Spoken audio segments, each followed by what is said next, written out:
All right, everyone, welcome to session 3 of Intro to Coding Live. It is Thursday, February 22nd, 6:07 p.m. Central Time. So today we're going to be covering some more about built-in methods, and we're also going to check out a more in-depth look at arrays.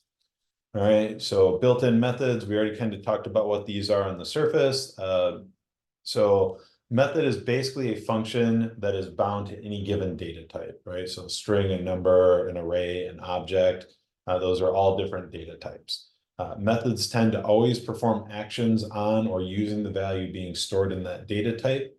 The action performed may either mutate the data in place without returning a new value, or it cannot mutate the existing value, but return a brand new value, which you would need to store in a variable yourself. All right, and so within the parlance of like software development lingo, when we say mutate, what that means is that you're changing your original data, right? So if you mutate something, you're changing the original, right? And if you are not mutating it, then and you're taking some sort of an action, what you're typically doing is returning a new copy of the information with the changes in it. And then if you do not save that copy at that time into a variable, you do the action, the built-in method fires off, you add something, delete something, send something to uppercase or lowercase, and then it disappears at the end of that line of code if you don't save it to something else, and then you can never access it again. It just goes away. So if we mutate something,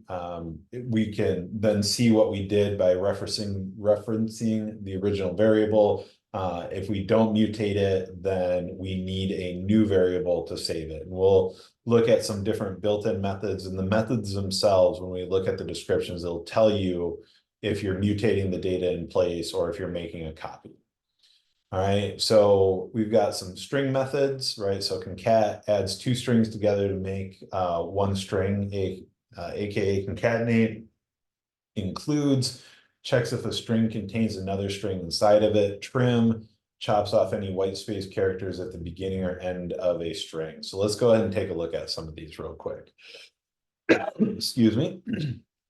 All right, so we'll go string methods, right? And so we could say, let my string equal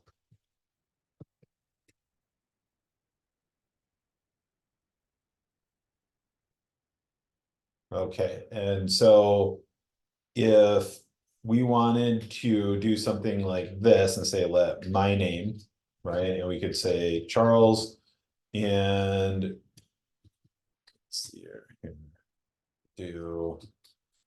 get rid of this for right now, just so it reads a little bit easier, right? So we've already been concatenating strings, so we could say console.log, and then we could do backticks, and we could say my name, and then a space, and then my string, right? And if we do this, we run it, we get this, right? So we've concatenated the string. Another way to do it is to use concat. So let's go ahead and do MDN concat. So there's a concat on array, there's a concat on string, right? So we're looking specifically at strings right now, so we want to go into this one. All right, so we could say string1 dot concat string2. And it looks like we've got a couple of different options in here, right? So we can just run this with nothing. We can start adding additional strings to glue together. And then we can also, it looks like, add in something in here, right? So like we're adding a space here. So this is just another string instead of referencing it in a variable, a comma and a space. But again, this is just another string. So we can keep going and going and going if we want to, right? So like we could say here, and there's a string, and then there's a string, and then there's a string, right? Like we can just keep going with these. And that's where we see this, like here's an example, here's an example, and then this strn just means that you can keep going off into infinity. Right, so if we do something like this, we could say we'll do my name dot concat my string. Right, and so if we run this, we've got that, so we probably want to throw a string in here with a space in it. Right, so that looks a little bit better, but this is just a third way to concatenate strings together, right? Like we could also do this with the plus sign, we can use the string literals, and now we also know about concat. All right, and now with that, I'm sorry, I had one question. I had got lost when you said when will we need to use a string? Like for what? oh, so basically like when I just do my name concat my string, right? There's no space in here, so it glues them together end to end. Right, so like it just says Charles Welcome with no space in there. But because you can keep adding more and more strings in here, all we're gonna do is add another comma separated string in. Right, and instead of referring to a variable, right, so I could do this, I could say let my space equal just a space, and then I could do it right here.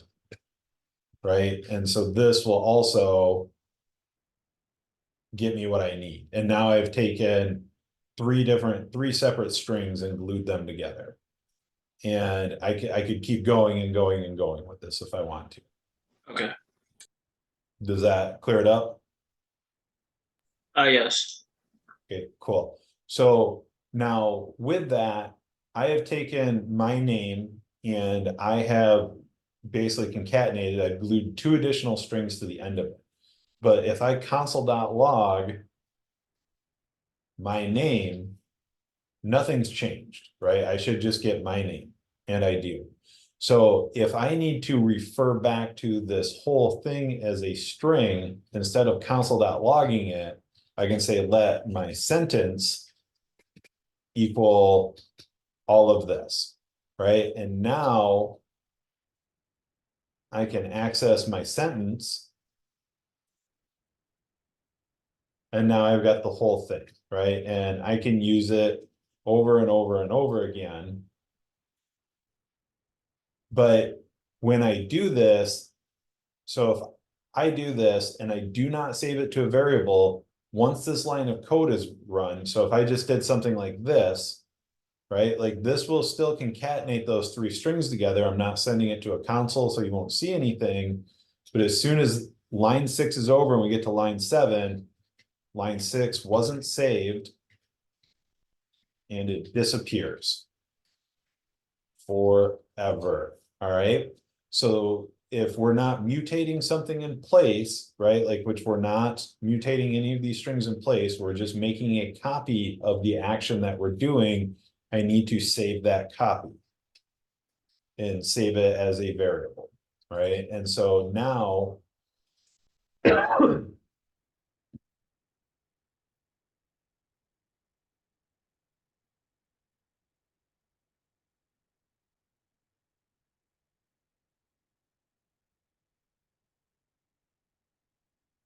all right, so if I don't save my action, then it disappears. And same thing here. So just so something to help you out with strings to avoid the trap. So strings in JS are immutable. All right, so it's important to know that in JavaScript, strings are immutable, which that means that when we talk about this here, like we do not mutate a string in place. We will always make a copy of it, right? And so we'll have to do something with that copy of it. And if you try and mutate a string in place, JavaScript will yell at you and throw an error message and tell you that you can't do that, right? And we'll grab this as a reference and I'll throw that link in. I don't know if people saw the The stuff from yesterday. I posted it this morning, but again, so this is what it'll look like. So there's the videos, the notes, each of the challenges that we did, and then the Medium article that we talked about as far as why does JS have problems with floating point decimals? All right, so it's all in. And same thing, like when we talk about a concept, I'll try and throw any references in there. If I forget, feel free to remind me. And so with that, like all of these different built-ins that we use in a string is just going to make a copy of it. All right, and so I can say, if I do something like this, right, and I do console.log my name, right, and we'll see it here in this too. You can see I've added all of these spaces in here, right, and so if I do my name.trim, and I run this again, right, so it's, notice how I didn't actually change my name. We see it here, right? But it's still up here. I've not changed the original copy of it. And same thing, if I grab this and I run my name again, right, it goes right back to the way it was because this is a copy of it. And so if I don't save this, it's gone forever. So I would do something like this, right? So I could say there's say let trimmed name equal my name.trim. And then instead of referencing my name directly, I would say trim name. And then that would fix this again, right? So we're back there, but notice when I do my name again, it's still spread out here. You can also basically you can glue these together so you can run multiples, one right after the other, right? So I could say concat, or we won't do concat, we'll do to uppercase, right? And we're saving it. And so there now as we access trimmed name, like I've trimmed all the spaces off and I've sent all the letters to uppercase. When we look at my name again, where we haven't made any permanent changes up here. So we've made a copy and we've saved it as a different variable. And if you don't save it, you lose it. All right, and then with each of these, they still return something, right? So this returns a new string containing the combined text of the string provided. If we did includes, right? So if we look at the sentence, the quick brown fox jumps over the lazy dog, word is fox. If I run this, right? So this is going to actually return true or false, right? And so if we come down here, return value. So true if the search string is found anywhere in the given string, including when the search string is an empty string, otherwise false, right? So same thing, if I look at console.log, and we'll say my string dot includes welcome. Make that a string. Right, there's my true. So it's not editing anything, it's not returning the string, it's actually returning a Boolean value if it finds it. And I believe it's case sensitive, right? So false, yep. So when I change this to an uppercase W, now it's false. So it is case sensitive, you got to find it. But same thing, if I were to look at my string again, no changes have been made to it. Let's go ahead and take a look at some number methods. We used one last night. We did two fixed. We can also force a number to a string, right? So we could say,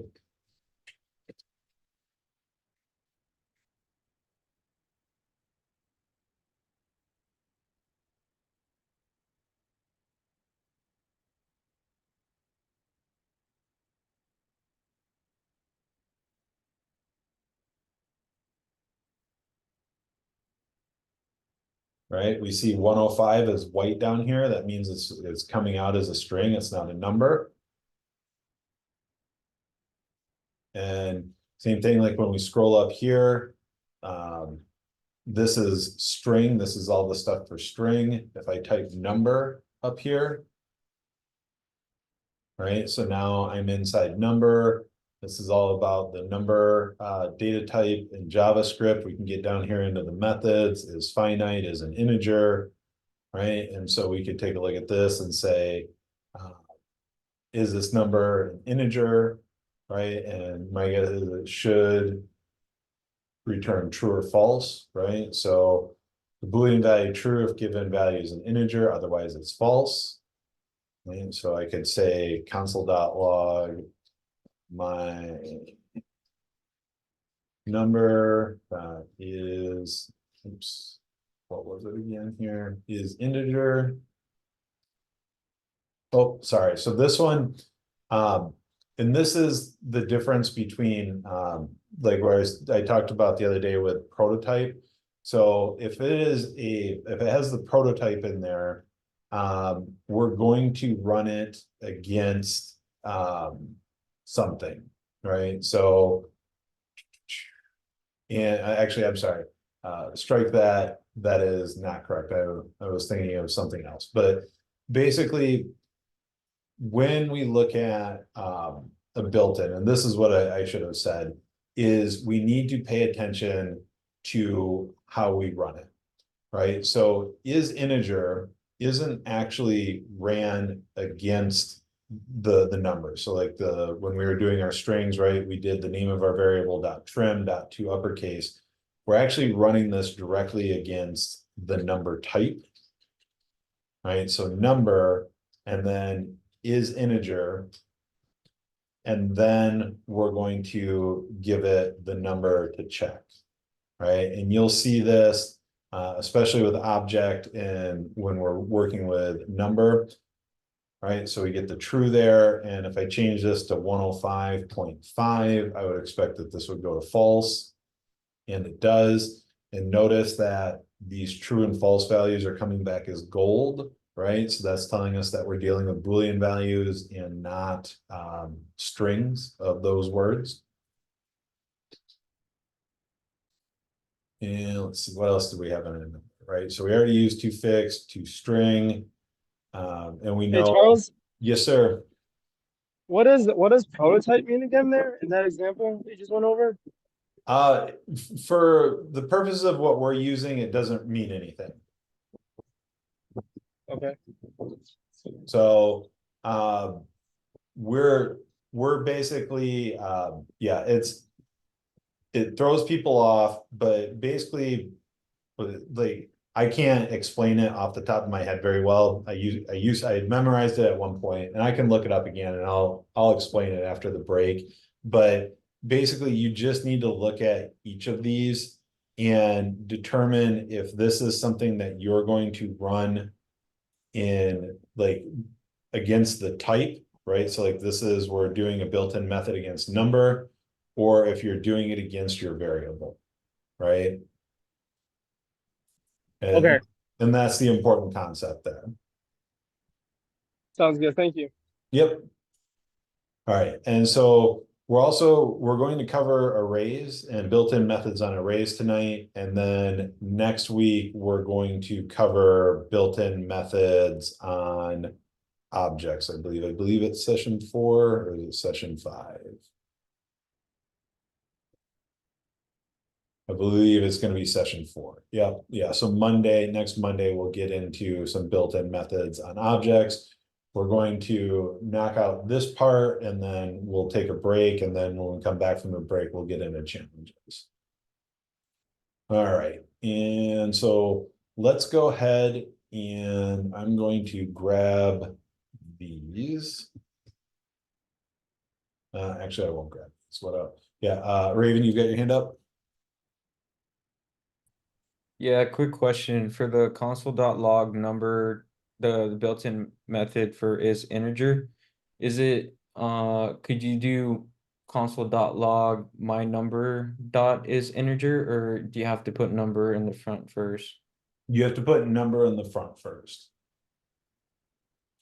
And this is why I say MDN is kind of like the go-to source with this stuff, is because if you know, right, so like in here, let's do it. So if we do my number, right, this should yell at me, right? So my number that is integer is not a function.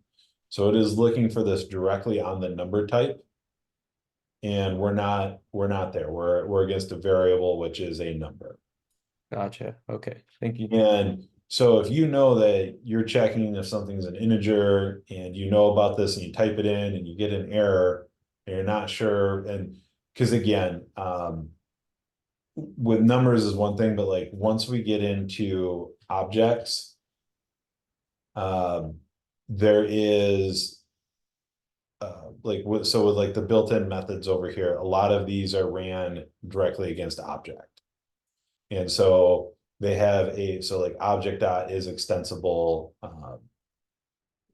do object dot has own, there should be, right. And so each of these, there's going to be two different formats that you're going to write these in, right? Like you're going to write it directly against the data type, or you're going to write it against your variable.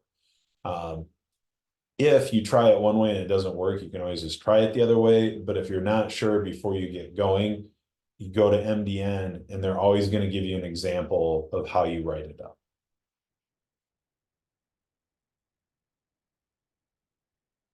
Does that make sense?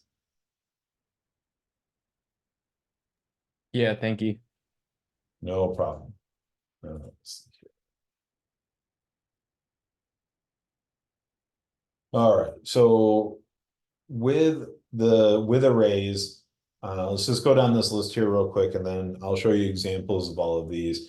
So and again, these will all be written against your variable, I believe. Yeah, it looks like it. So dot push adds an element to the end of the array. Dot pop removes an element from the end of the array. Shift removes it from the front. Unshift adds it to the front. Slice returns a copy of the array of starting elements and ending elements. Splice changes the contents of an array by removing or replacing existing elements and or adding new elements. Index of returns the index of an element. Join joins all the elements in the array into a single string. You'll use .join a lot. For each executes a function on every element in the array. And .map, we've got some question marks here, and we'll look at both of these again with the caveat that until you're very comfortable writing for and while loops, you shouldn't basically be bogging yourself down with these two built-ins yet. Like once you're comfortable with for and while, you understand the mechanics of them, then you can start leveraging these to clean your code up a little bit. Okay, so let's see. We've got array methods. So let's say use the good old cats array here.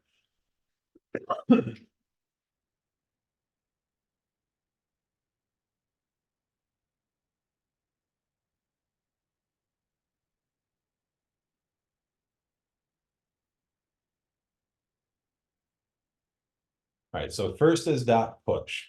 Now, if we take a look at this, and so we say, how do I use dot push? So let's head over to MDM array, and we'll scroll down here, and there's push. Okay, and so it looks like I have an array of animals, and animals dot push, and we give it another string. All right, and then the expected output is going to be pigs, goats, sheep, and cows. So the push method of an array instance adds the specified elements to the end of the array and returns a new length of the array. Okay, and so it looks like we can add more than one element at a time if we want to. And the return value is the new length property of the object. Okay, so when we were using strings, right, like it returned a new copy of the changes that we made. This does not return a new copy of the array. It's going to return the length, the new length of the array. So if I look at console.log and I say cats.length, I've got 4 elements in here, right? So I've got, when we start, computers start counting at 0, 0, 1, 2, 3. And when I do console.log cats.length, I get a length of 4. Let me out for right now. Right, and there's my length of 4. And so if I do we'll stick with this console.log for right now. We'll do cats.push and we'll add a new cat. We'll say tiger. All right, and when I do this, and over here on the console, I don't see my new array. I see the length of my new array. So I added a 5th item in here. So now the total length is 5. So if I come down here and I say console.log cats, right, there is my array with the new element on there. I have permanently changed my array. I have mutated it in place. All right. And so the array method of array is as a specified elements to the end of the array and returns the new length of the array. So push method appends the values to an array. So the push method is a mutating method. It changes the length of the content of this. And in case you want the value of this to be the same, but return a new array with the elements appended to the end, you can use r.concat. Right, so then you're gluing new elements to the array, but you're just basically making a copy of it. When you use dot push, you're actually making a permanent change to your array. You've mutated it in place. Right, so it doesn't matter how many times you do this, you've changed it.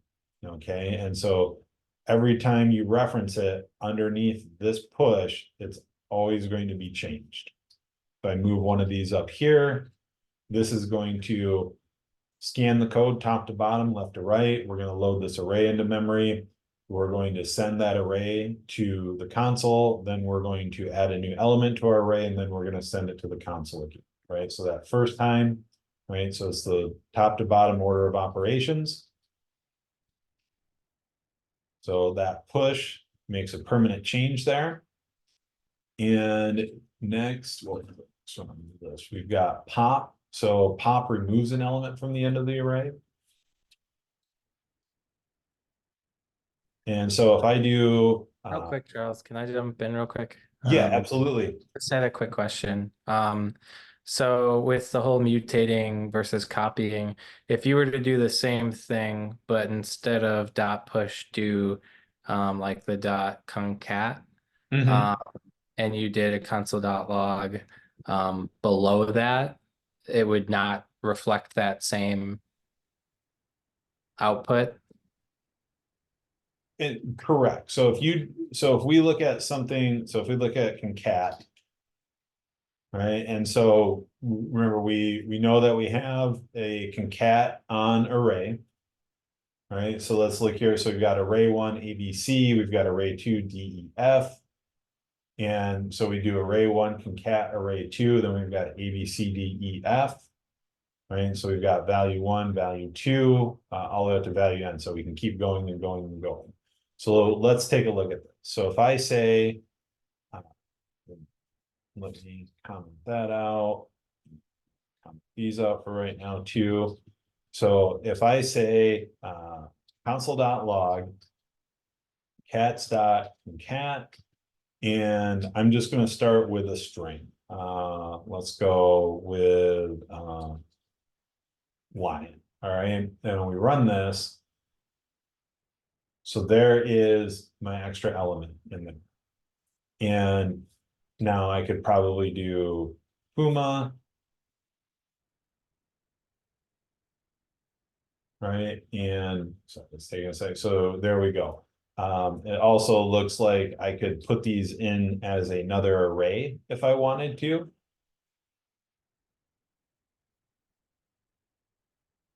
right? And it hooked them all in as one array. Now, if I do console.log cats again,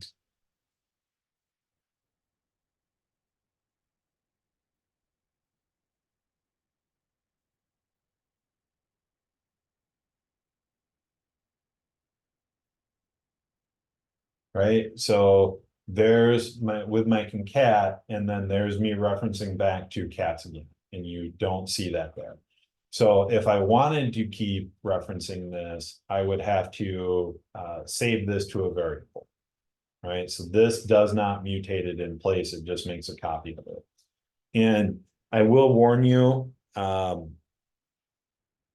so arrays in JavaScript have there's some weirdness around equality with them because they will have different memory blocks.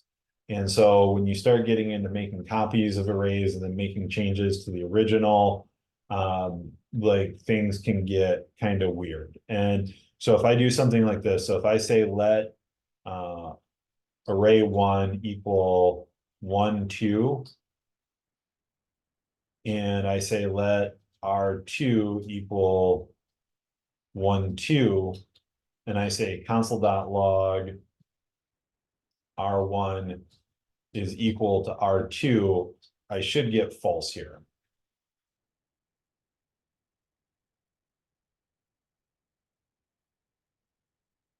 Right, and I do. And the reason being is because even though the contents of these are identical, they're saved in different memory blocks and they're not referencing the same thing in memory. And versus like an A, like if I just did like a string A and a string A, they're both pointing back to the same place, and that's why they see that they're true.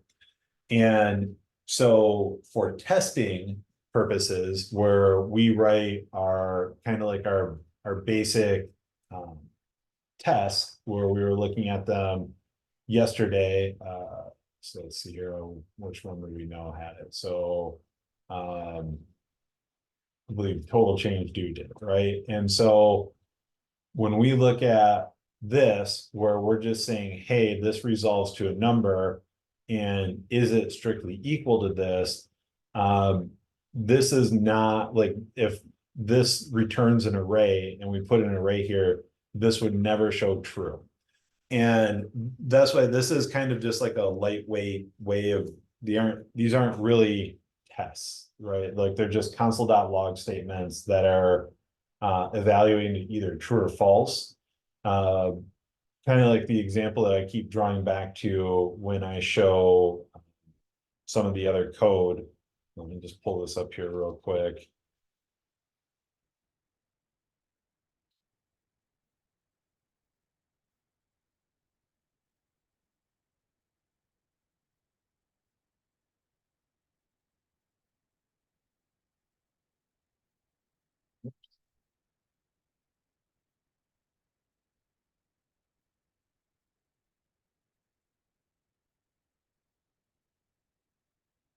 All right, you know what? I can actually, this will be easier for everyone to read at this point.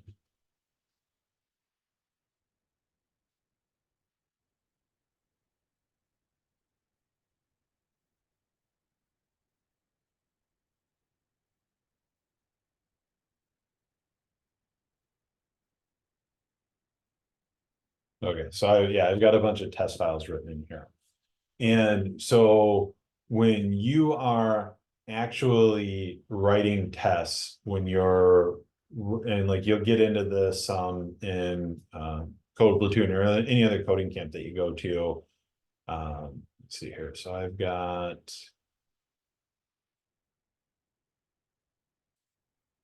that already ran.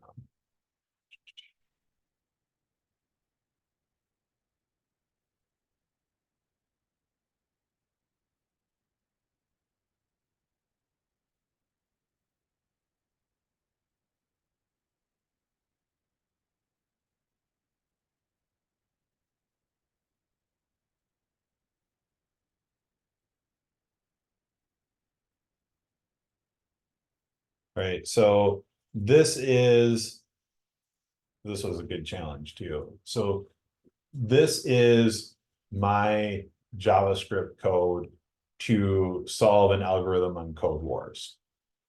All right, and so you can see like this is getting much more complex. And these are my tests. And so this is using Jest, which is a testing suite that actually is built into, or it's a package, it's professionally managed, set up for JavaScript, right? So you wouldn't ever write a real test that looks like this. And so these testing suites already have all of the code so that I can compare arrays to each other. I can compare objects to each other. It's doing all of that for me. And then I can write, like I can basically run my code.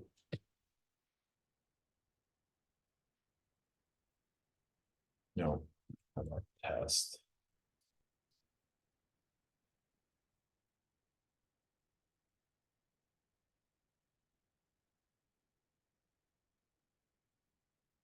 Running it over here automatically. So these are what it looks like when my tests run.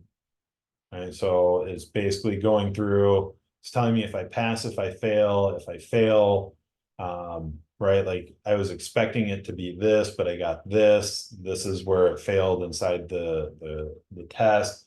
I get a printout over here telling me like, hey, all of these tests passed, these ones specifically failed, right? And so like there's one over here that's failing, and all this, like this is more of what testing really looks like than say something like this. But while we're getting started, this is enough, but there are limitations to it.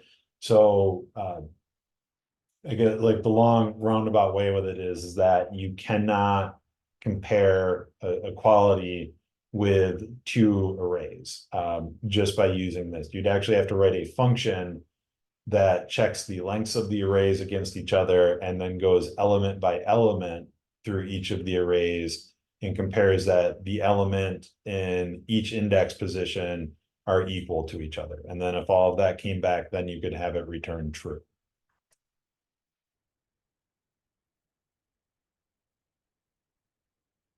Any questions on that? Aren't you glad you asked about concat?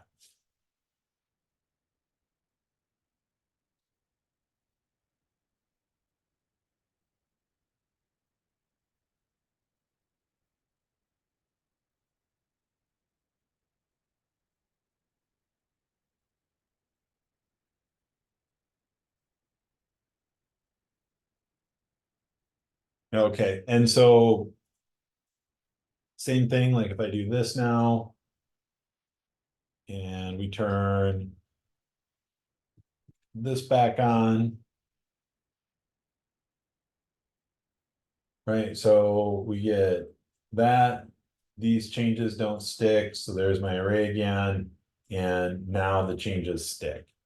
Okay, and same thing, excuse me, with pop, it's permanently going to remove something. So if we do console.log cats.pop, and we come over here and we take a look at it, right? Method of the array removes the last element from an array and returns that element.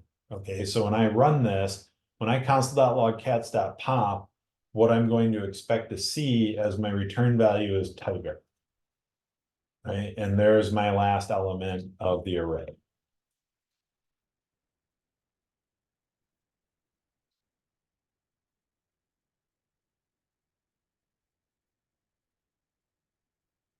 And now with that, if I need that last element of the array, I need to save it, right? So I'm console.logging it, but if I do not save it to a variable, it is gone for forever, right? And so if I run this again, there is my array kind of back to the way it was. So here's my array, added an element to it permanently removed it. There's the element, but if I do not save it, again, it's gone for forever. Sorry, and I'm pointing at push, but I mean pop. All right, so what I would do here is most likely do.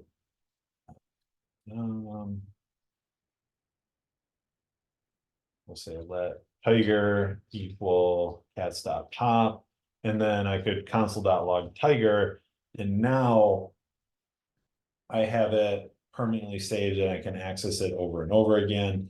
Technically, I could add it back in if I wanted to, so I could turn right back around and say, do cats.push.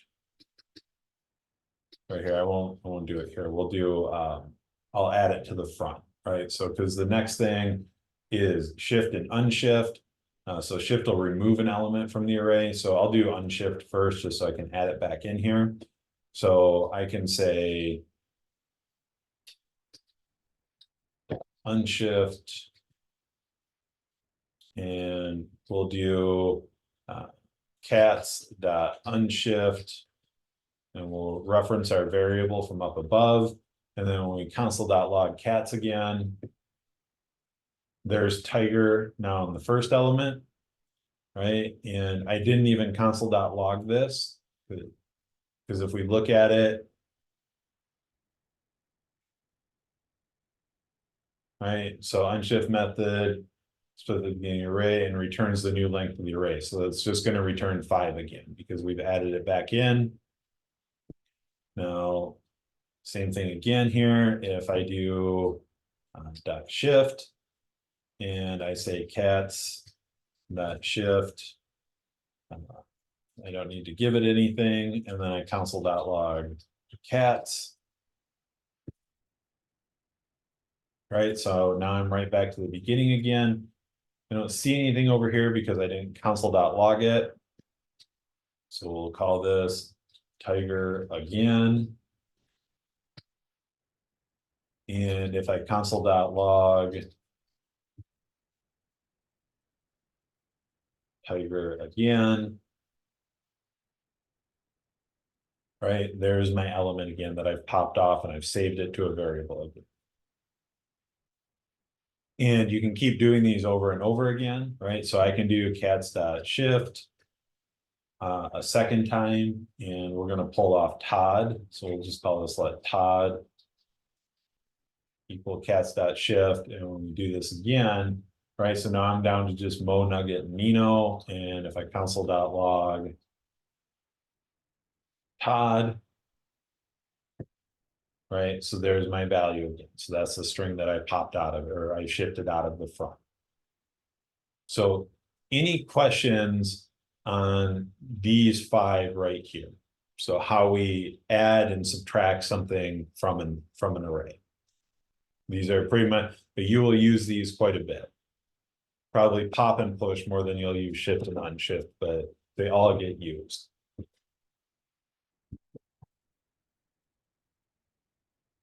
Okay, so now we're going to get a little bit more complicated.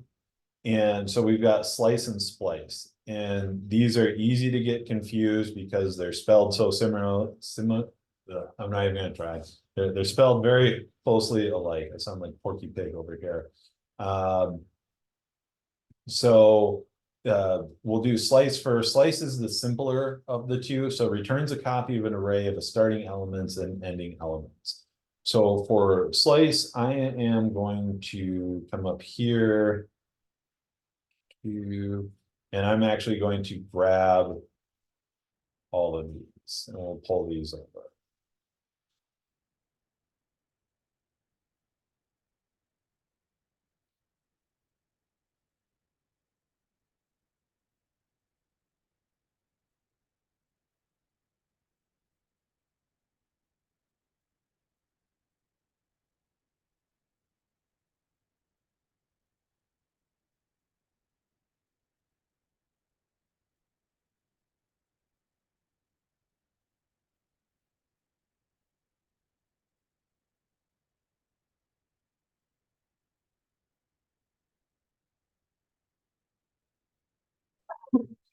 And so that should give us everything cleaned up.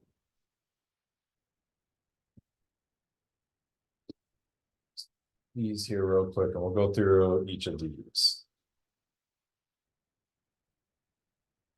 All right, so we've got an array now called animals. We've got ant, bison, camel, duck, and elephant.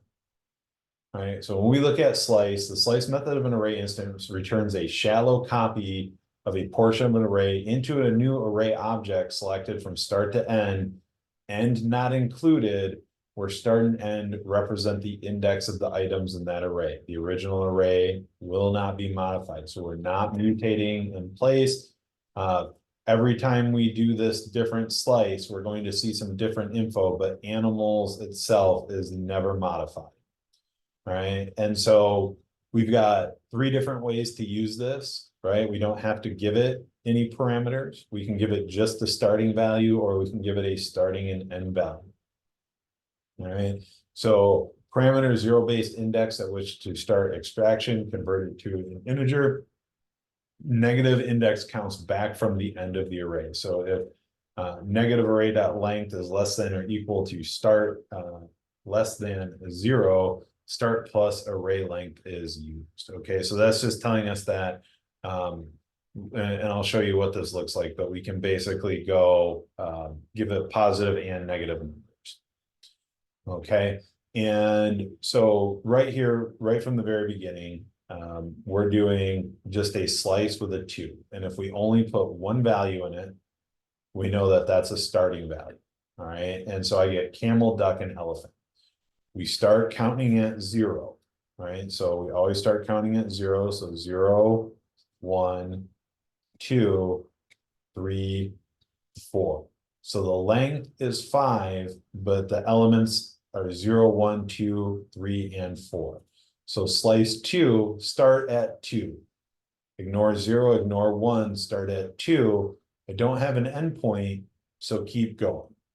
All right, and so the start is inclusive and the end is exclusive. All right, so if we uncomment this line, right, so we're going to start at 2 and we're going to count 3, and then we're going to stop at 4, and we also exclude it, right? So we exclude elephant. So all we would expect to see is camel and duck, right? And that's what we get. And just to prove it here, if I console.log animals again, I get the whole array, right? I haven't made any changes to it. So 1 through 5, right? So 0, start counting at 1, because I said 5, that goes past the end. We're just stopping at the end there. And next is -2, right? So I said we could give it some negative numbers here. So the start is at -2, right? And so we see duck and elephant. We start at -1, -2, inclusive, and so we get that. And why that is important, right? So we've got duck and elephant. So I could do this 2 different ways, right? So I could say console.log animals.slice 0, 1, 0, 1, 2, 3, right? Inclusive. So I could say slice -2 and slice 3.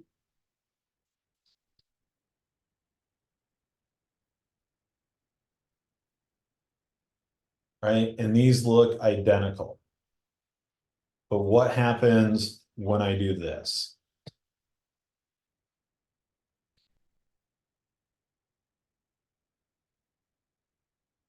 Are these still going to look the same? Can someone take a stab at what they think slice -2 is going to give me?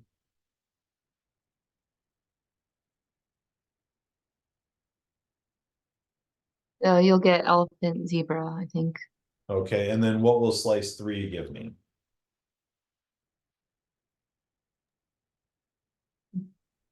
Duck, elephant, zebra. Yep. Right, and so that's why the negative numbers of values are going to be coming in and out of here. You can make them look the same as a positive number, but once the length of this starts to change, you'll start to get different results from it. Just leave that for like that for right now. Right, and same thing here. We're giving it a negative endpoint. So now I would actually expect to have this be camel, duck, elephant, and it is camel, duck, elephant. And if I delete zebra back out of here, right, I get camel, duck. But if I were to do the same thing with the positive numbers, right, so I could say 2 and we got duck, so 4, right? So camel, duck, but I throw that zebra back in here. Right, it starts to look different again.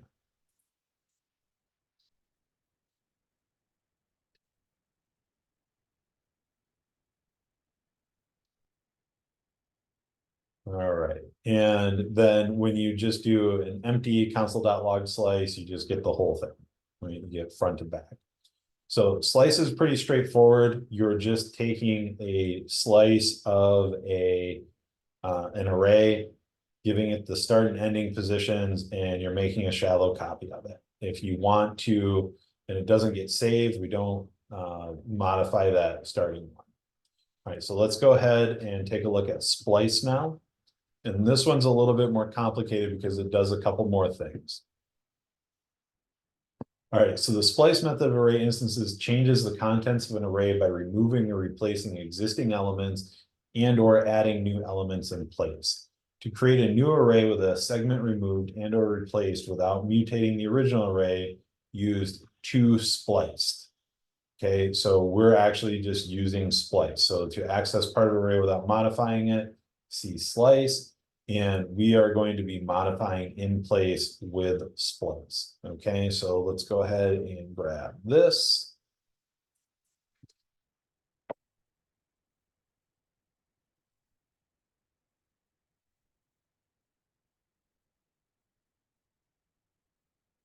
Right, so same thing here. 0, 1, 2, 3. So elements 0 through 3, length of 4. And we'll go ahead, comment this stuff out. And so with splice, let's go ahead and look at the syntax. So we can give it a start. We can give it a start and then a delete count, a start, a delete count, and then we can start tacking on items to add. All right. And so if I see something like this, so this is my start.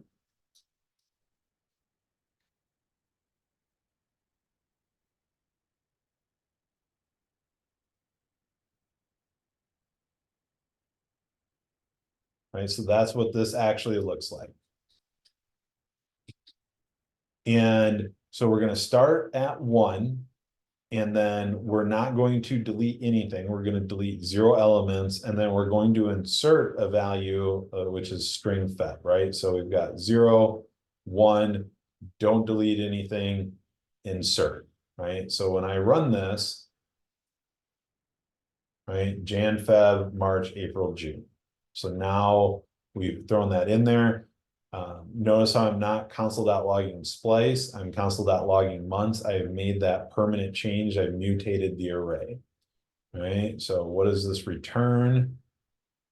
An array containing the deleted elements. So if I were to actually delete something, then I would see what I deleted in the return value. So in this instance, let's go ahead. Let's take a look and see what happens if I don't delete anything. Console.log months.splice. Right, I just get an empty array. And if I were to delete one element, right, there's my deleted element. Now my array is Jan, Feb, April, June. If I were to delete 2 elements, there's my new array. Again, if I don't save this to something, March and April disappear forever once this line of code is done being executed. Now, because this makes a change, the changes are cumulative on it. So come down here, and if I do splice again, this time I'm going to count out to 4. So 0, 1, 2, 3, 4. Remember, Feb's in here now, right? So 0, 1.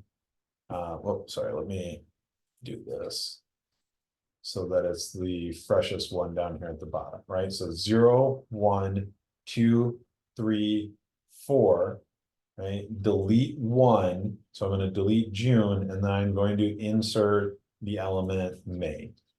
So let's go ahead and do that, and then we'll run our console.log again. Right, and so now June is gone and May is there.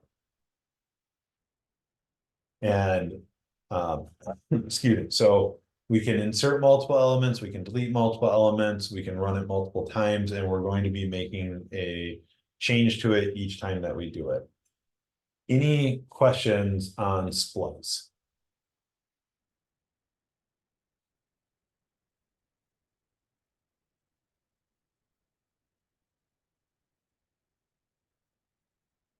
Okay, so let's look at for each and dot map here real quick. I will cover them and just explain them. But like I said, I don't necessarily want to get too deep into the weeds with these. Just know that these are other ways for you to iterate through information. Okay, so with this, I'll just go ahead and grab this over here.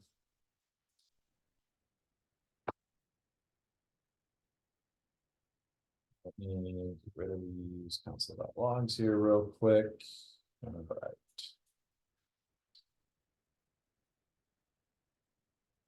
Right, so I've got a simple array here, array 1, ABC. So if I run this, I get ABC, each on their own line. So it's the same thing as if I were to do 4, let I equal 0, I less than array 1 dot length, and then I plus plus, and then say console.log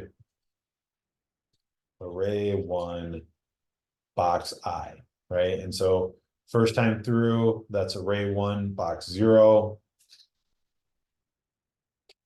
0, 1, 2, right? The length of this is 3. We're iterating by 1 each time, so it'll go 0, 1, and 2. So when I run it, I get ABC, ABC, right? And so that's my for each. So I could say dot, say for each. And then down here, we'll say for loop. Right, so there's my for each, there's my for loop. And when we look at this, and where it can get confusing, and so also this is a callback function, right? So we're giving it a element and we're saying do each of these. So element is what we call individual elements inside of the array. Technically, this could be anything. Right, so I could call this as long as they refer to the same thing. So like you could see a lot in examples, you may just see E as shorthand for element. Right, it still works.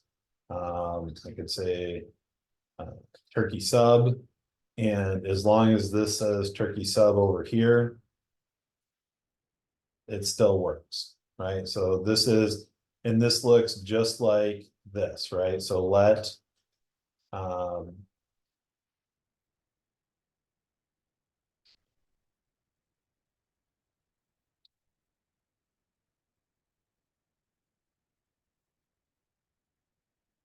right, this is very similar syntax, right? So that's our fat arrow function, and sorry, that, and then this is our like a callback function, right? Still got that fat arrow in there. Technically it's anonymous because we haven't given it a name, and with this we're just naming it and saving the function to a variable, right? But that's what it is, and it's a callback function. So again, does the same thing that we're doing with our for loop, It does it in less lines of code. There's less setup to it. Like we don't have to say only keep going for the length of this. Like this is going to do one for each element. Like it's all built into it. But you have to understand how to write a callback function, how like what it returns. And so it's just extra added layer. So until you're comfortable doing this, don't get too wrapped up in being able to do this. Okay. So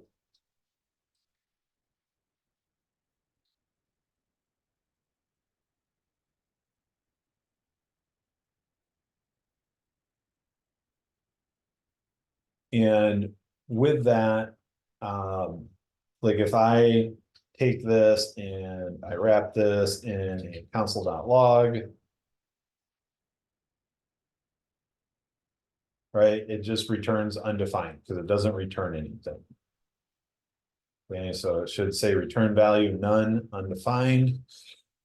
And this is the big difference between a for each and a dot map. Is the dot map method of an array instance creates a new array populated with the results of calling a provided function on every element in the calling array. All right, and so if I grab this one,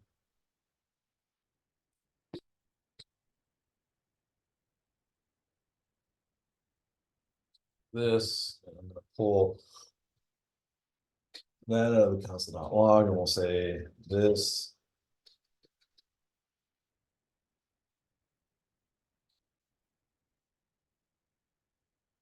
So comment it out for right now so it doesn't jam up our console. And we'll say map. Okay, so this one's a little bit different. So now I've got an array. We'll call this.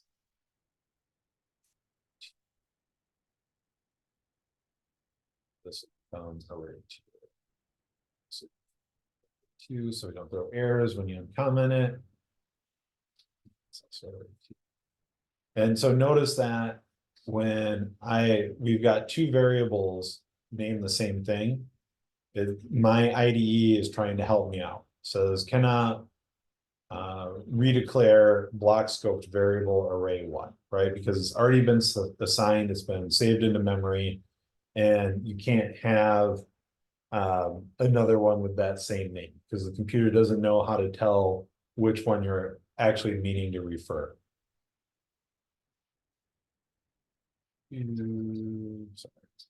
Sorry.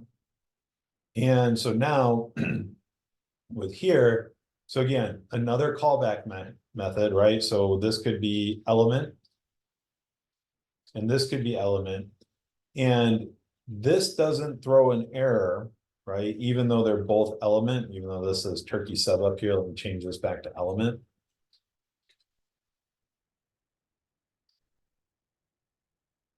And this is reaching ahead a little bit, but does anyone know why when I do this, I get an error, but when I do this, I don't get an error?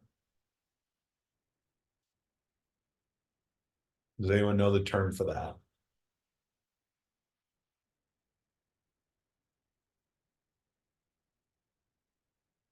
Okay, so this is called scope. So everything out here, these are at the same scope. They're both at the global scope and they can see each other. And so they're angry that they have the same name. And that's why we get the error. Inside each of these functions or these built-in methods, element is local just to the scope of this dot for each. So it doesn't know that there's another element down here in dot map, right? And it's the same thing with like right here. So if I uncomment my for loop and I've got let I equal 0, right? So I exists inside of my for loop. So if I just console.log I, and I run it, right? There's my I, 0, 1, and 2. But if I leave the scope of my for loop, which is everything in between these curly braces, and I say console.log I, right, it should start yelling at me. It may not until I run it, but I'm definitely going to throw an error message, right? I is not defined. because this console.log is outside of the scope of this for loop. All right, and so this console.log can't see this I in here. It's outside of the scope of it. And same thing between these two right here, this element and this element, they're in completely separate scopes, so the names can be reused. Right, and so same thing here. Now I'm doing element. This is the callback function. I want to multiply element by 2. So element, element, element, element. And then we're not console.logging it directly, we're actually saving it. And so notice that when I console.log down here, I'm not console.logging array 1, right? We can do that. So let's go ahead and do this. We'll do array 1 and then map 1. Right, there's my array 1. I haven't made I haven't modified anything, but I've actually returned something out of my .map, which I have not done out of my for each, which is the modified array. That basically it's each element in this array with whatever I did to it inside my .map. And then if I want to keep it around and make it permanent, I save it to a variable. All right. And so again, this can also be replicated with a for loop. So I could do something like this. So I could say, we'll call this let temp, or we'll call it new array, and we'll make it an empty array, and then we'll go for let I equal 0, I less than array 1 dot length. Array, sorry, I plus plus, and then we can say, we'll call it, let temp equal array 1 I times 2, and let's go ahead and console.log temp and see if we're getting what we expect. 281832, 281832, that looks pretty good to me. So instead of console.logging it, let's do new array dot push temp. And then let's console.log new array. All right, 281832. So this dot map is the exact same thing as this down here.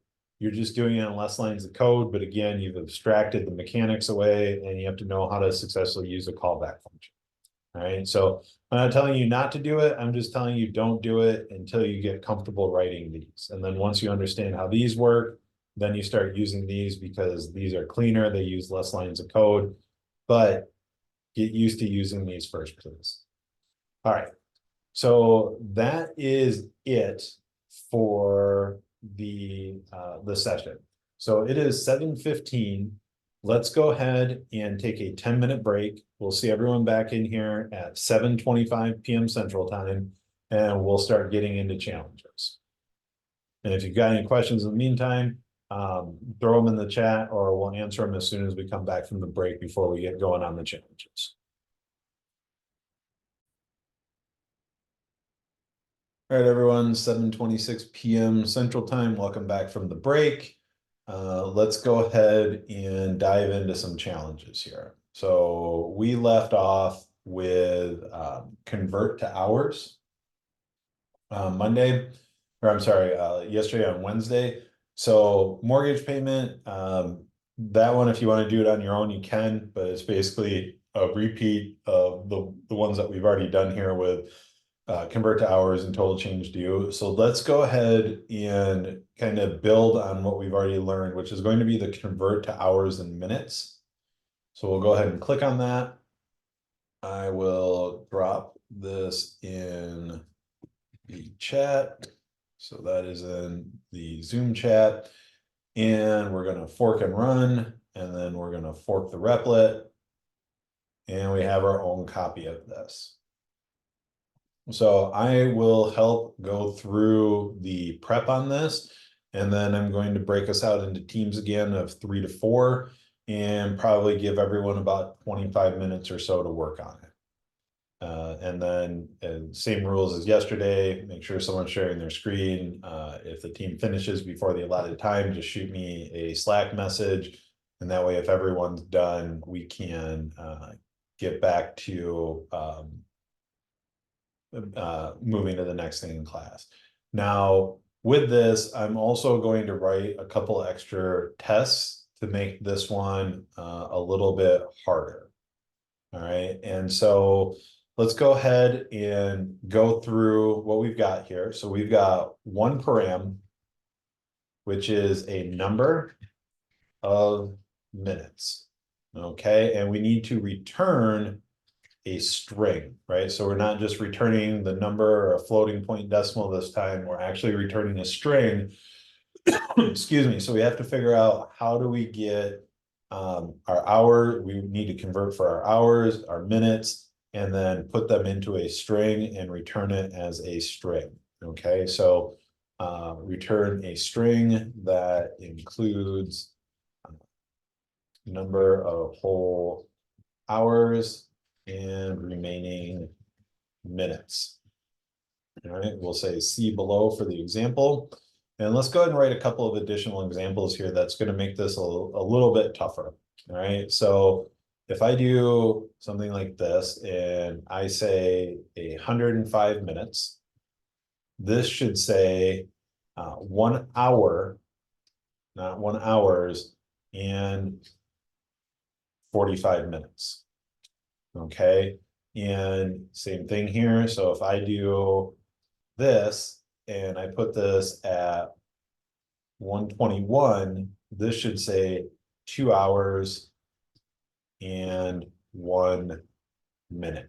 Okay, so I want you to start to think about how do we control basically the plurality that we're dealing with, plural versus singular, within our string. All right, so that adds a little extra wrinkle to this, but this is something that we should still be able to take a good crack at. Okay, so let's take a look at our pseudocode. So as always,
all right. So I want to be able to make sure that I can access my param. So I'll probably console.log minutes just to make sure that I can see it. That's my first basic step. I need to figure out how to calculate two different numbers. So I need to get the whole hours out of the number of minutes I get. So if you give me 125, how do I get 2 hours out of that? And then how do I also have the separated remaining 5 minutes? So I'm going to need to be able to account for both of those. Then I want to put those into a string, and I also need to account for if it's going to be hour or hours or minutes or minute. All right, so there's kind of a couple of different branches we can take here. And what basic building block can I use to control this? There's your hint, right? So we want to use some statements in here to help make the decision what's going to be plugged into our final string. Okay, so I am going to take this, I am going to drop this into the chat here. So it's there for anyone to grab and copy. And I am going to start up the breakout rooms. Does anyone have any questions for me before I move everyone out into the breakout rooms? Right, I'm gonna do 4 rooms. That's gonna give us 3 to 4 participants per room. I don't know if the order will be this, like it's a different order each time, so hopefully you get some new partners tonight. And then if you finish early, and so let's see here, it is 7:33. So I'm basically gonna give everyone until we'll say 8 o'clock to finish this. If you finish early, send me a message. If you need help and you need me to come to your room directly, send me a Slack message. You can't message me directly on Zoom once you're in the breakout room, but just make sure that you send me a message and I will come pop into your room and see what I can do, excuse me, to help you get unstuck. So let me stop my share. I will enable sharing for everyone in the meeting. Oops. All right, everyone will be able to share, and I'm going to open up the rooms.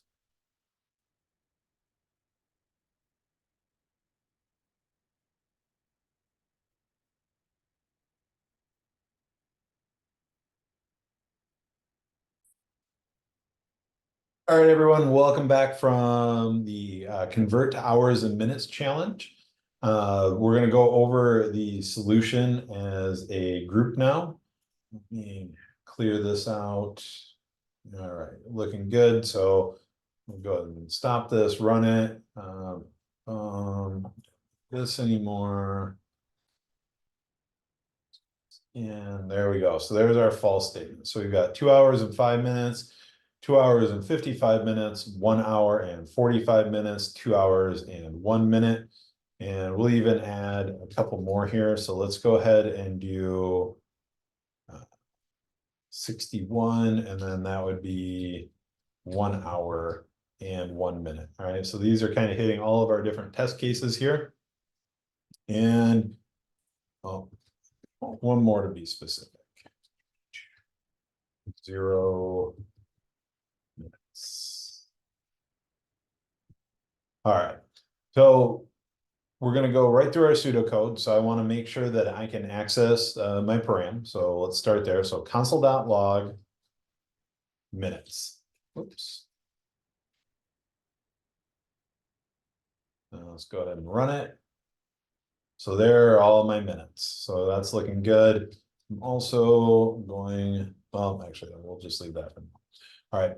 So now the first thing I need to do is I need to know that I need to track whole hours and remaining minutes. So let's go ahead and we'll say let hours, and we're not going to assign it a value yet because I don't know exactly what that's going to be. But I know that I can get to hours by dividing by 60, right? So if I take this, and what I'm going to do is I'm just going to comment these out for right now to keep my console clean. All right, so I'm going to divide this by 60. Right, and so I get 2.083 repeating off into the distance. So 2 is correct. 125 minutes is 2 hours and 5 minutes. I need to isolate that 2, right? And so let's go ahead and say JS, how do I get rid of decimals?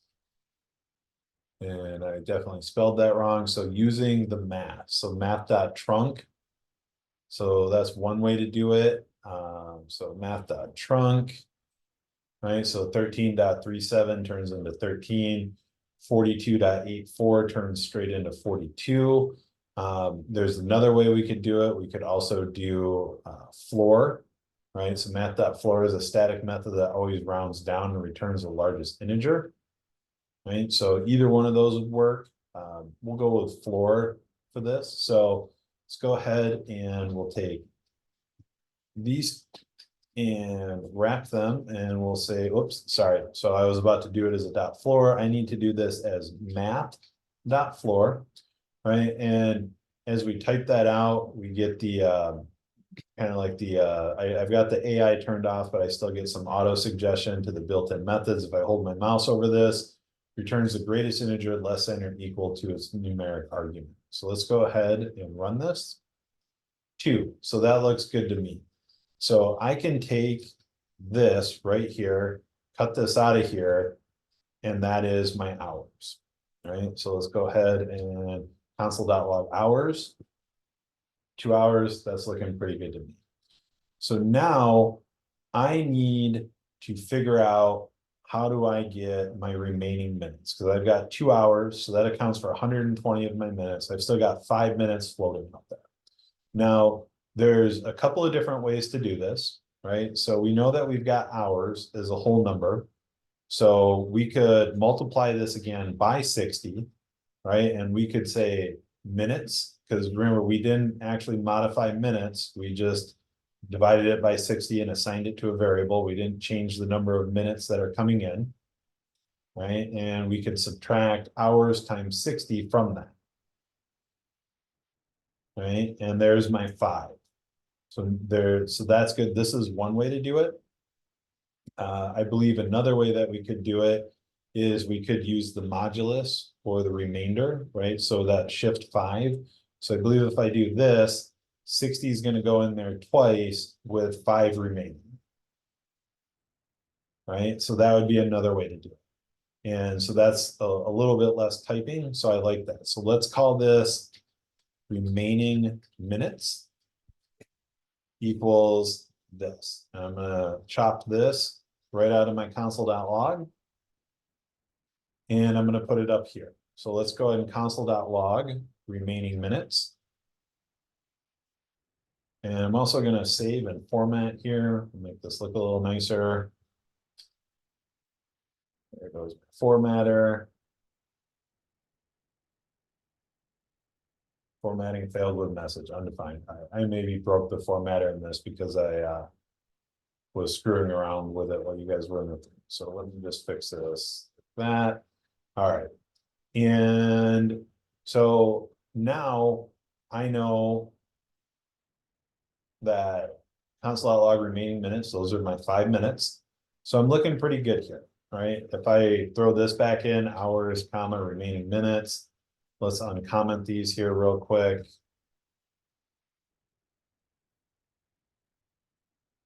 Right, 2 and 5, 2 and 55, 1 and 45, 2 and 1, 1 and 1, 1 and 0, right? So I've got the raw calculations. So now my next step is, how do I get these into a string, right? And so to do that, we're going to rely on my favorite way to do it, which is using a string literal. So we're going to throw those backticks in there. So $, curly, $, curly. Right, and if I run this,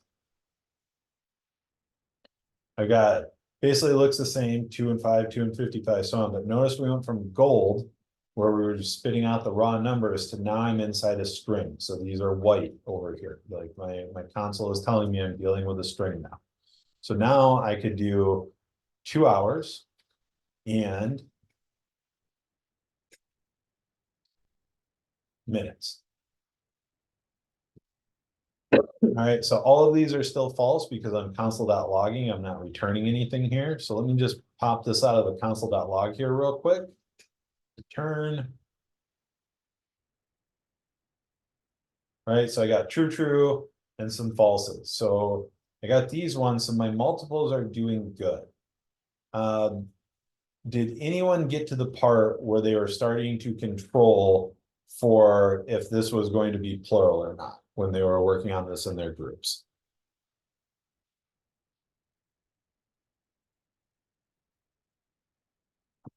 Does anyone want to take a stab at how they think we could solve this next step?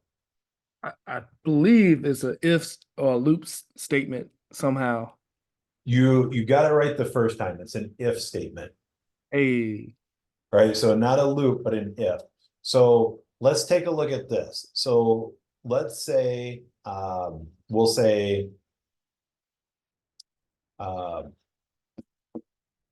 And I'm gonna do it the messy way the first time, and then I'm gonna show you how to clean it up, right? So I can say, let plural hours, or we'll say,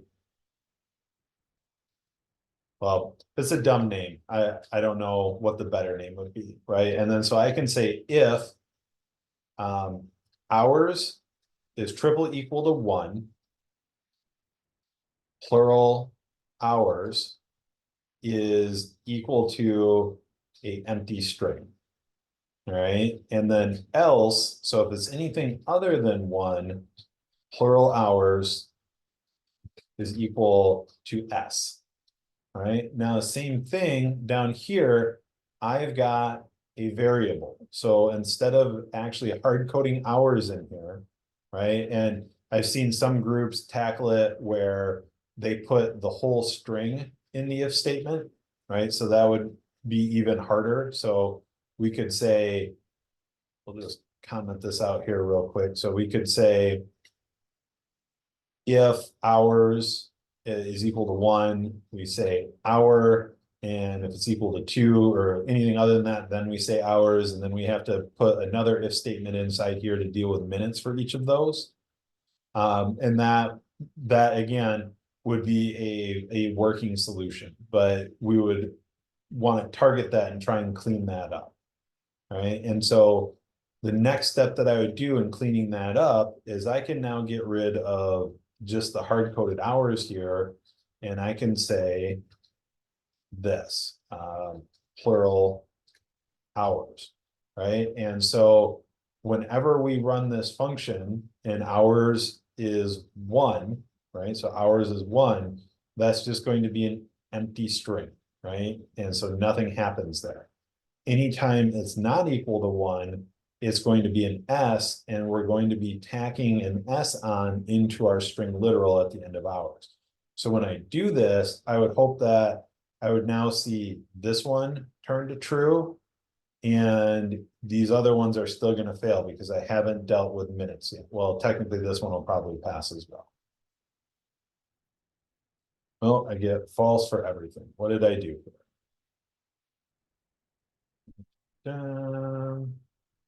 Hours per hours. Let's go ahead and console.log hours to minutes. Is it because you got a minutes as a string with a pro in the return? Maybe. I think Uh, I think for plural, the plural hours, you have to actually type in hour and then hours in the if else statement, maybe. Well, so I Because have hours. but So right now, like the variable plural hours doesn't equal to anything. The let plural hours. well, so again, I am declaring it up here, but I am assigning a value here. Right, so if I do this, reference error, hours to minutes is not defined. So I said hours to minutes, not hours minutes. Right, so when I'm console.logging plural hours, I am assigning it a value, right? So, because remember, if we go back to this,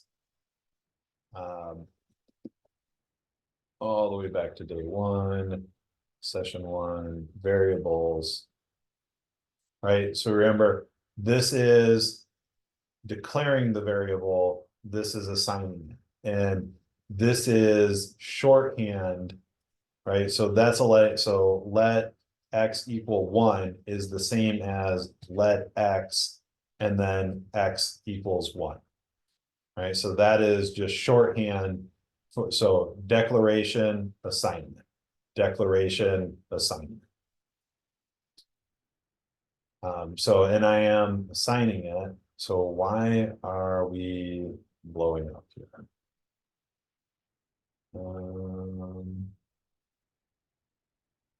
So Does the else statement need a state, that's why, and I think someone maybe said it, and that's what I was missing, but it's that.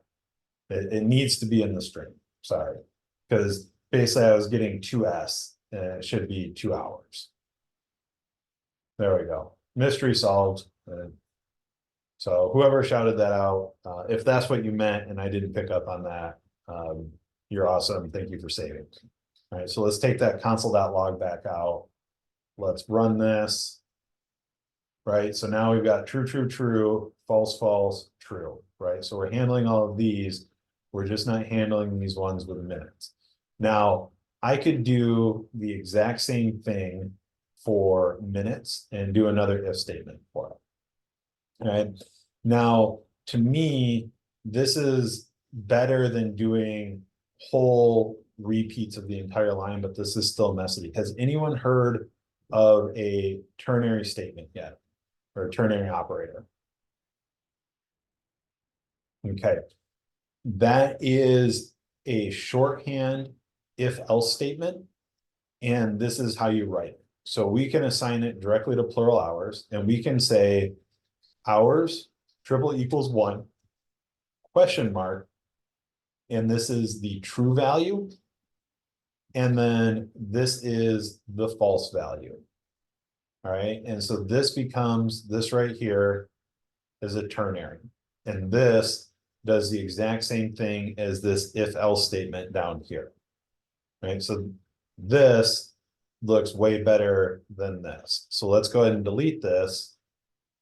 And we can save some lines of code here. And let's go ahead and run it again. Right, true, true, true, true, false, false, true. 2 hours and 5 minutes. So we're still working. Right, so now I can do the exact same thing for minutes. So let's go ahead and call this one plural minutes. And we'll say if remaining minutes is equal to 1, then make it an empty space. And then we'll delete this S and we'll put in remaining, or sorry, not remaining minutes, plural minutes.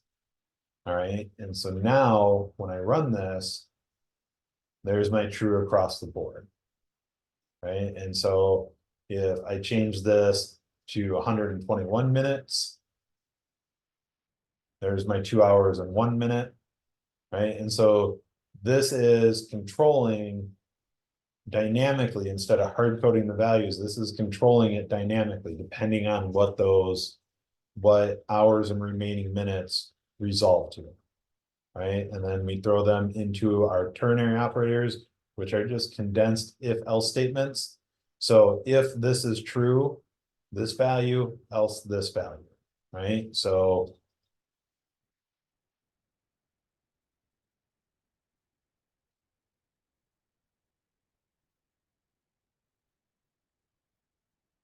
right, and so it's the condition that we're checking against, a question mark, the true value, a colon, the false value, right? And that is a 1-line if else statement, so ternary.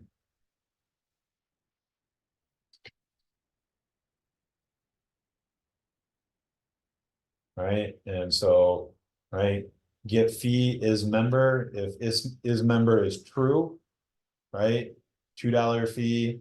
If it is false, they pay a $10 fee, right, the true value, the false value. And so, and I'll include that in there as well. All right, and so all of our cases are true, this is passing. So any questions on how I solve this?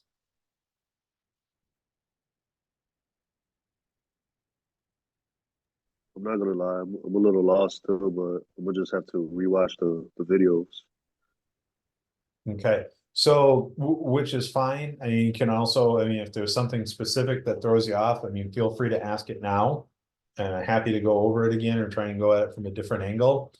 The big thing that I want everyone to pick up on though is notice I did one thing at a time.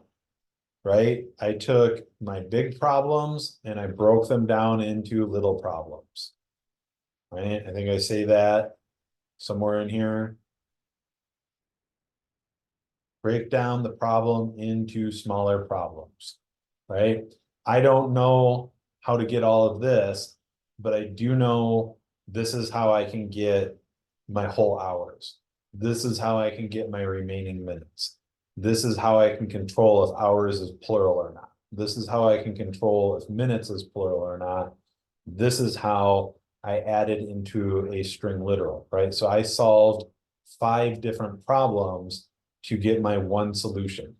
Don't, and every step of the way, right? Like I said, and how many times did I hit the run button over here, right? So I hit the button, I see what I get, I make a change, I hit the button, I see what I can get, right? So don't try and type 2 or 3 lines of code or two or three different things if you're not sure what the outcome is going to be before you turn around and hit this button. Like you should be mashing this thing constant. All right. So any questions that you want to talk about with any of these smaller problems and how we solved the individual problems to then glue them together to get the big solution? Hey Charles, Yes, how do question mark and the semicolon call again in JavaScript? that's a This- ternary operator. Okay. Okay. Yeah, and I'll throw this in the link, right? So condition, question mark, expression if true, colon, expression if false. Thank you. Yep, so age 26, age greater than equal to 21, beer, if not, juice, right? Condition to check against, true, false. Any other questions on this one? So should we use ternary instead of like if else statements when we're writing code, just to like condense it? It depends on what you've got going on. So it's a judgment call. So like in a situation like this, I would say yes. If it's just a simple if else statement where it's going to put out 1 or 2 things, then I go for it. But let's say that I have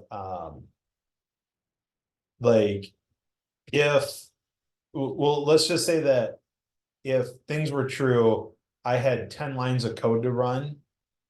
In a more complex calculation, if things were false, I had 20 lines of code to run. Right? Then the ternary gets harder to read versus if condition, right? Do this, do this, do this, right? And so on and so forth. Like this is easier to read. But when it's just something simple where you can fit it all on one line and it's only going to do one thing, then go with the ternary. If it's something more complex, then throw it into the if. Like, and I think when we were looking at this over here, right? And so I've got, I don't know if I've got some ternaries in here or not, but like when I get into like some more complex stuff that I'm doing, then instead of doing the ternary, right? So like here's a ternary down here, but I'm using an if condition up here, mainly because I'm, I mean, it was just a style choice at the time, but for me, like, and here's another ternary, I just make different decisions based on like which one reads the easiest to me at the time. But both of them are correct. But if you ever write one and you say like, I don't know, that's hard to read, try it the other way. If it looks better to you, go with it. And if you've ever got like and it's only an if else statement, right? So if you're just writing a single if statement, then like a ternary won't work because you need the else case. Or if you're writing a if, else statement, technically you can write multiple ternaries nested inside of each other, but those get pretty ugly pretty quick. And I would stick with the if, else at that point. But some of it is just whatever you want to do with it. All right, so let's take a look here. we're gonna skip right triangle and we're gonna do SpaceX countdown. So click into it, we're gonna fork. Excuse me, we've got our own copy of it. And so let's take a look at the readme. So write a function that takes in an integer as seconds and prints how many seconds there are until liftoff. Once there are 0 seconds left, have it return liftoff. Right, and so right away, same thing. I'm going to make it a little bit trickier now that we know how to do it. So, and instead of there are 1 second left, there is 1 second left until liftoff. Right, so how do we do that? Because this is all just getting logged except for liftoff.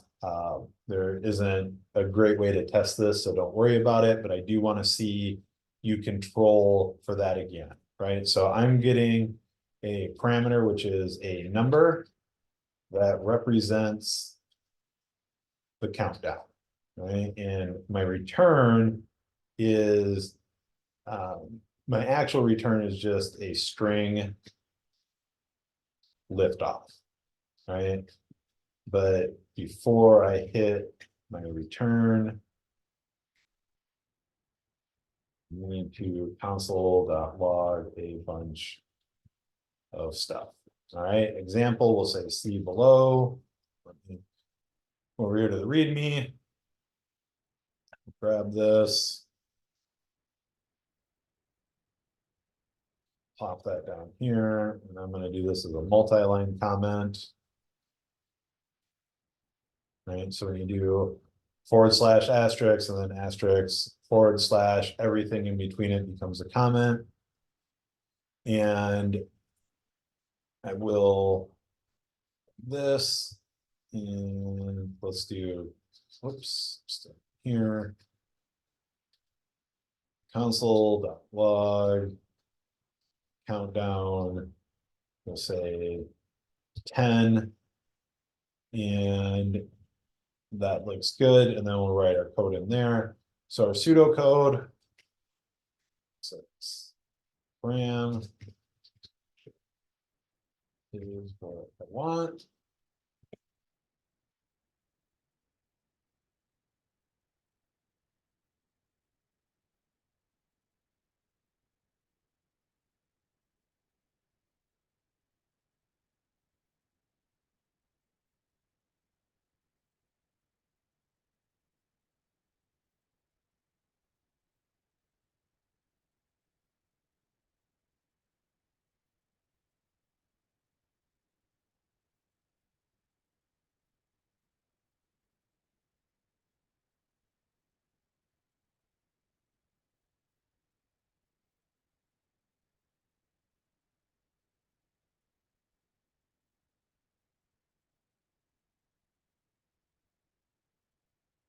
All right, so I'm going to need a building block that allows me to perform the same task a specific number of times. We've talked about that a couple of times now.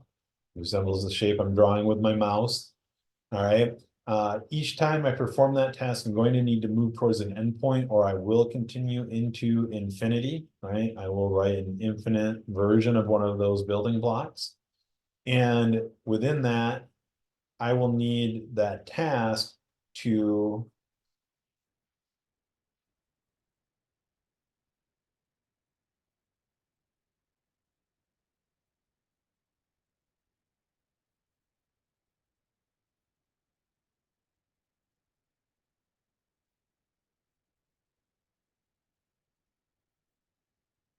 all right, so let me grab this. I'm going to drop it in. It is 8:30, and I'm going to give everyone until 8:50 to work on this one. I'm going to shake up the rooms.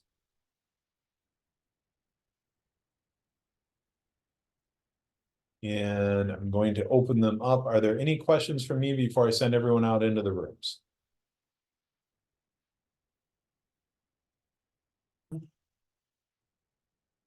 All right, everyone, welcome back from the SpaceX Countdown Challenge. It's 8:50. We've got about 10 minutes left, so we're going to go ahead and push through this, and we're going to get a solution, and then so I'll post this into the Intro to Coding channel so everyone has access to it. All right. So first and foremost, we're going to do the console.log, and we are going to make sure that we can see what we've got going on here. All right, so we've got 10 and undefined. That's because I've got a console.log down here as well. But there's my 10 seconds, right? And so now I can start to build my string out.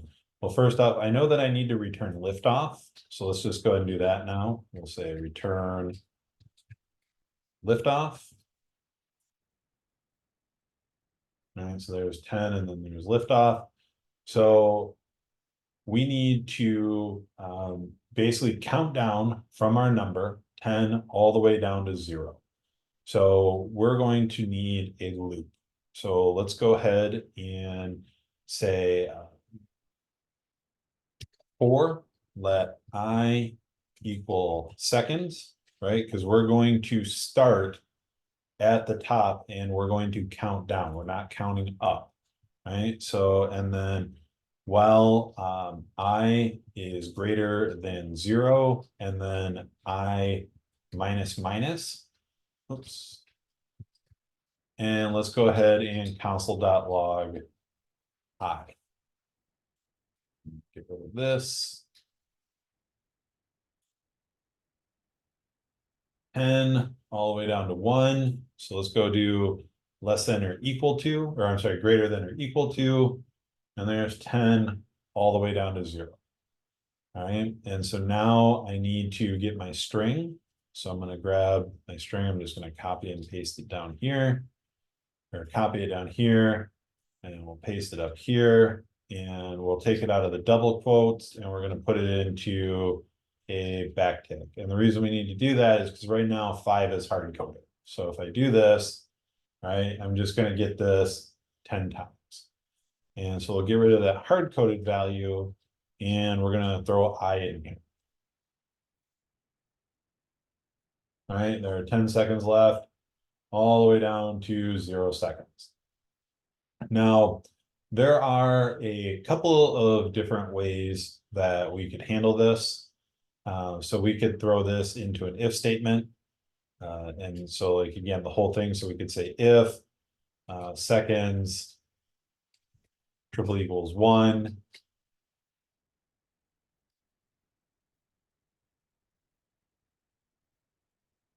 There is second to lift off, else we go back to normal. Oops. What do we got here? Why did we not hit anything? Seconds, sorry, because I said seconds instead of I.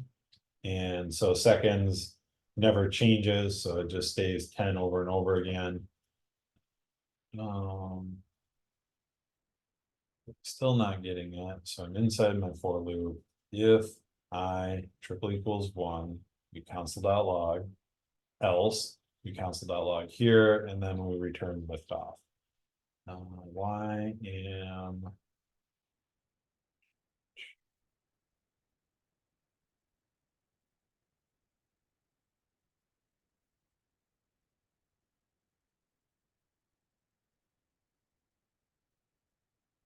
how did my if statement break this?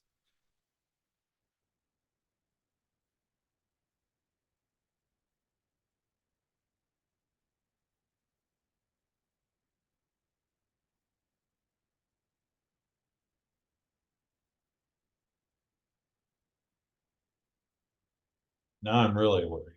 Let's see here.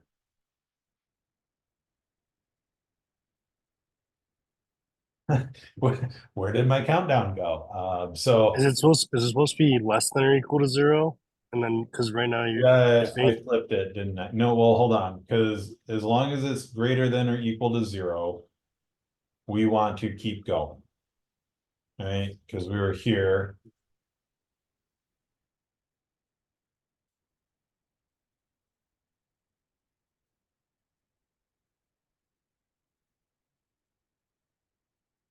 This is strange.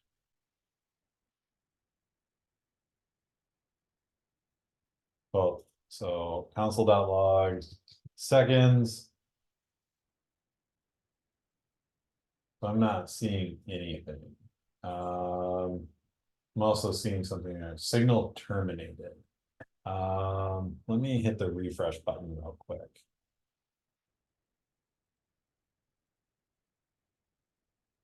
Okay, so that put me back a little bit. My guess is we may have lost connectivity with this. And I was panicking for no reason. There we go.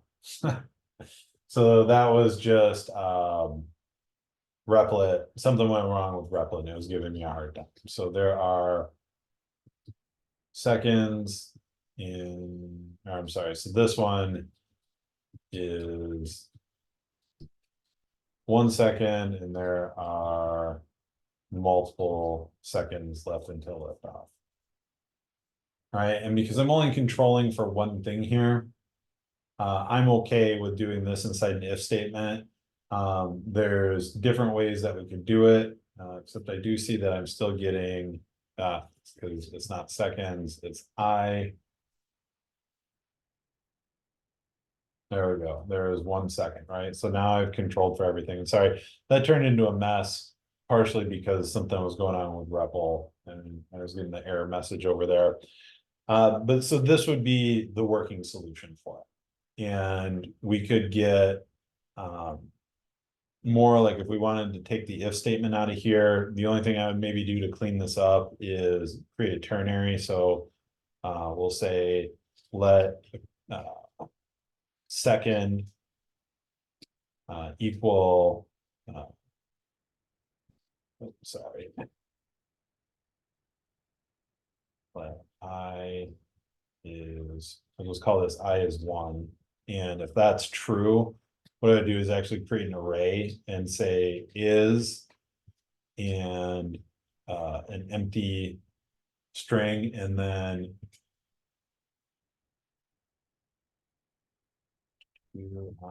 triple equal to 1, and then there's my colon, and then I would say R and S. And now in here, I can get rid of this if statement. Let's get rid of this altogether. Formatting, clean that up, hopefully. There we go. And what I would say is I could then add in some variables here. So instead of is or is hard coded here, I could say is I is 1, and then that is going to be index 0. So it's going to be either one of those. It needs to be a $sign, and then instead of just second, I would say I is 1, 1. And now we're drawing either an empty or a 0 here. So remember, we can access our array by the index.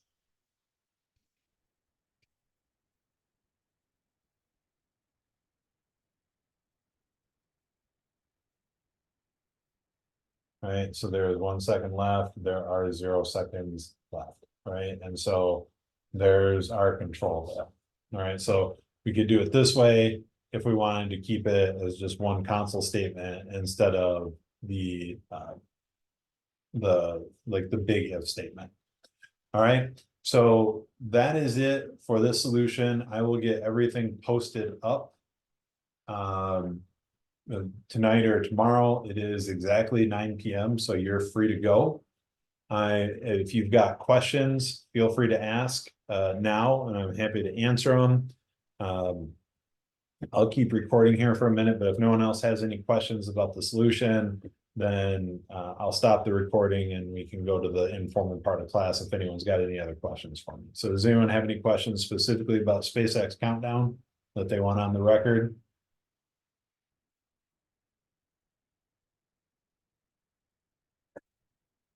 Okay, so I'm gonna go ahead and stop the recording.